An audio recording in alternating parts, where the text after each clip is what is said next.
अभी हाल ही में बसपा सुप्रीमो बहन कुमारी मायावती जी ने भी बीजेपी के इस बिल का समर्थन किया है। इसको आप किस तरीके से देखते हैं? और मैं आपसे जानना चाहूंगा कि यूनिफॉर्म सिविल कोड से क्या नुकसान होने वाला है? आज बीजेपी ध्रुवीकरण की राजनीति करने के लिए इस बिल को लेके आ रही है, जो कि निश्चित तौर पे बीजेपी की इस आइडिया को हम सपोर्ट नहीं कर पाएंगे। जय भीम, सत श्री अकाल, जोहार। इस वक्त हमारे साथ हैं डॉक्टर विक्रम, इलाहाबाद विश्वविद्यालय के असिस्टेंट प्रोफेसर हैं। सर, देश भर में यूनिफॉर्म सिविल कोड का मुद्दा बड़ी तेजी से गरमाया हुआ है। जी। और अभी हाल ही में बसपा सुप्रीमो बहन कुमारी मायावती जी ने भी इस बिल का और बीजेपी के इस बिल का समर्थन किया है। इसको आप किस तरीके से देखते हैं? और मैं आपसे जानना चाहूंगा कि यूनिफॉर्म सिविल कोड से क्या नुकसान होने वाले हैं? देखिए, मैं डॉक्टर बी.आर. अम्बेडकर जब कॉन्स्टिट्यूशन असेंबली में थे तो यूनिफॉर्म सिविल कोड पे गहन चर्चा हुई थी। यहाँ तक कि बाबा साहब अम्बेडकर ने यूनिफॉर्म सिविल कोड का समर्थन किया था। लेकिन बाबा साहब अम्बेडकर का समर्थन करने का तरीका अलग था और भारतीय जनता पार्टी का यूनिफॉर्म सिविल कोड करने का तरीका अलग।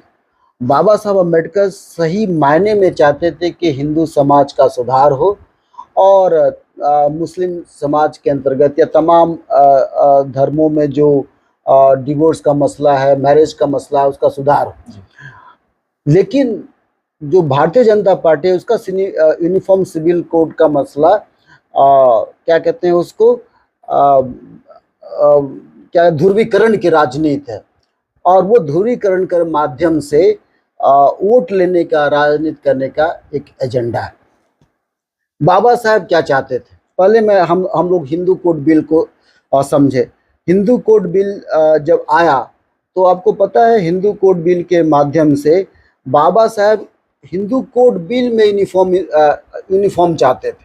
हिंदू कोड बिल के अंदर मतलब वो जो यूसीसी का मुद्दा है उसके अंदर का मुद्दा है।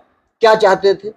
आपको ये पता है कि पहले के ज़माने में ये आरोप लगाया जाता है कि मुसलमान ही 4 शादियाँ करते हैं, उनके धर्म में ऐसा लिखा है, सब लिखा है। बाबा साहेब चूँकि इसका विरोध हो गया था, मौलाना कोई नाम है जो मेंबर थे कॉन्स्टिट्यूशन असेंबली में, उन्होंने इसका विरोध किया था कि जब लागू होगा तो खून बहेगा सड़कों पे, इस तरह का नारा उस वक्त लगा था। इसलिए बाबा साहब ने इसको ड्रॉप कर दिया, नहीं तो वो चाहते थे कि दोनों मुद्दे पे लागू हो।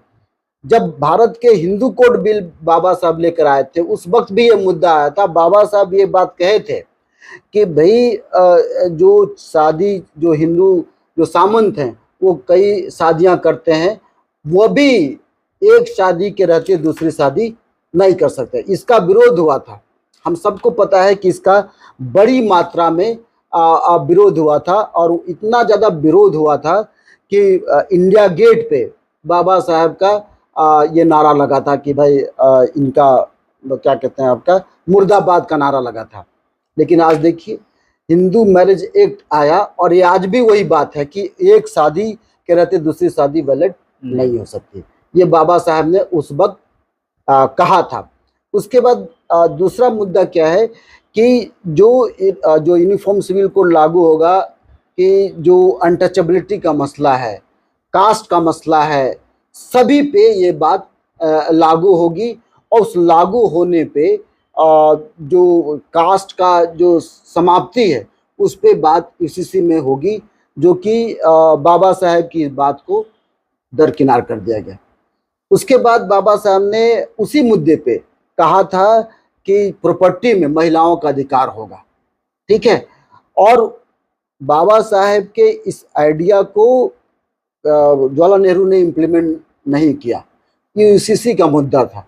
लेकिन बाबा साहब ने हिंदू कोड की बिल के मध्य बाद में लागू हुआ कि आज भी महिलाओं को अपने पिता के संपत्ति में बराबर का अधिकार है। इसी तरह के अधिकार बाबा साहेब चाहते थे कि केवल मुस्लिम महिलाओं की बात नहीं है, वो चाहते थे कि जो भी माइनॉरिटी की महिलाएं हैं उनको भी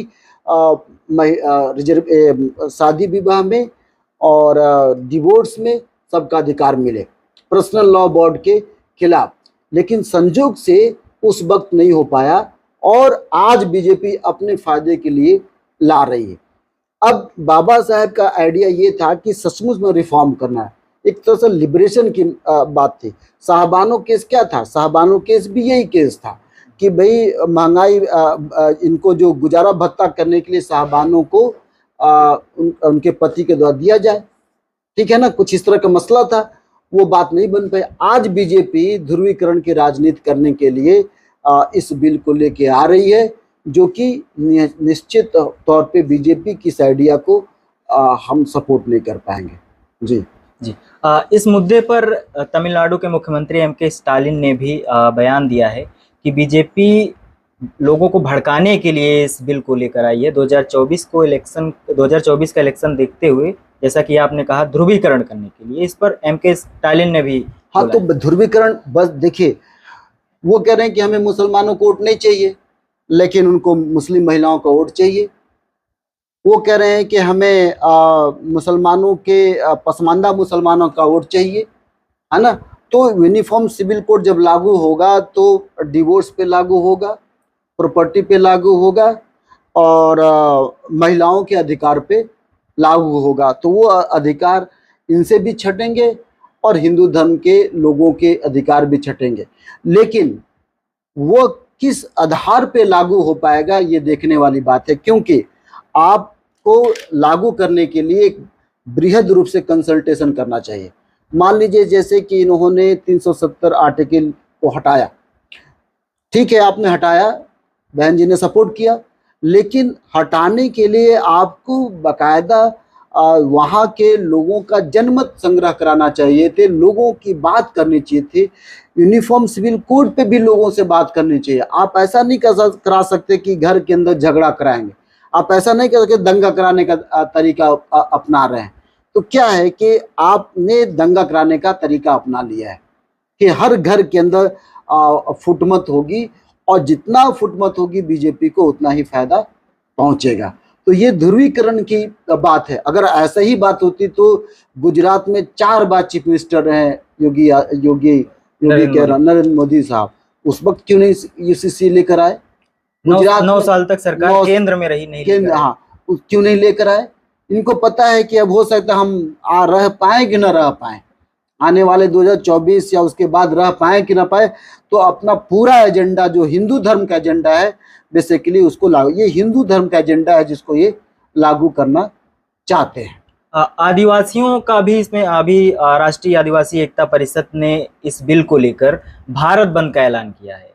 इससे आदिवासियों के भी कस्टमरी लॉ पर काफी प्रभाव पड़ने, जो ओबीसी पे भी। मैंने आपसे बताया कि भाई यूसीसी जब लागू करेंगे तो आप लागू करने से पहले कंसल्टेशन बनाएंगे ना, 1 साल, कम से कम 1 से 1.5-2 साल आप कंसल्ट कीजिए, आप सबके जनमत संग्रह कीजिए। आप थोपने की क्यों है? यूसीसी थोपने की तैयारी है, जैसे CA/NRC थोपने की तैयारी है, 370 थोपने, ये तो तानाशाही रवैया है ना। आप थोपिए मत। मैं आपके बिल का विरोध नहीं कर रहा हूं, पर मैं ये कर रहा हूं कि आपके बिल के लिए आपको जनमत तैयार कराइए, क्योंकि जानबूझकर नहीं कर रहे हैं। उनको पता है कि जिस दिन जनगणना होगा उस दिन ये पता चल जाएगा कि भारत के संसाधन पे कितना किसका हक है। अभी पता चल जाएगा कि इस देश के, जो मैंने अभी बताया ना, चकबंदी हमारे गांव में चल रही है।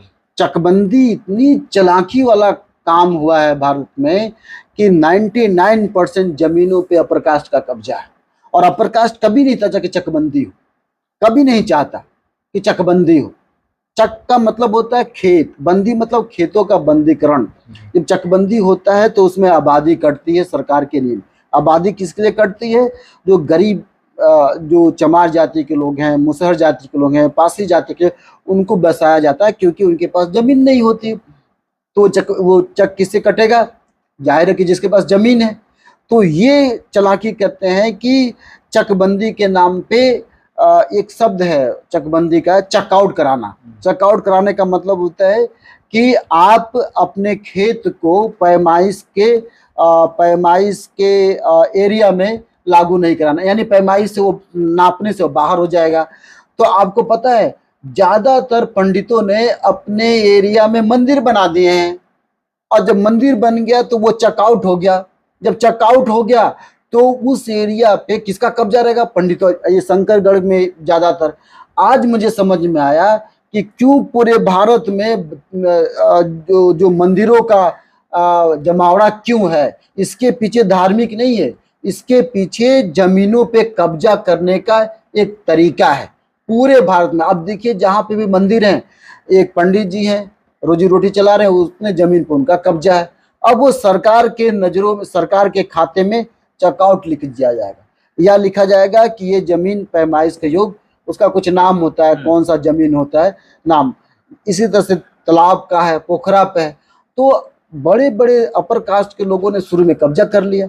और दुखद बात की भारत सरकार की मुगलों की पॉलिसी से, मतलब शेरशाह की पॉलिसी थी, वहां से लेकर के अब तक अंग्रेजों ने भी जमींदारों के साथ परमानेंट सेटलमेंट किया, महलवाड़ी सिस्टम किया, अस्थाई बंदोबस्त किया।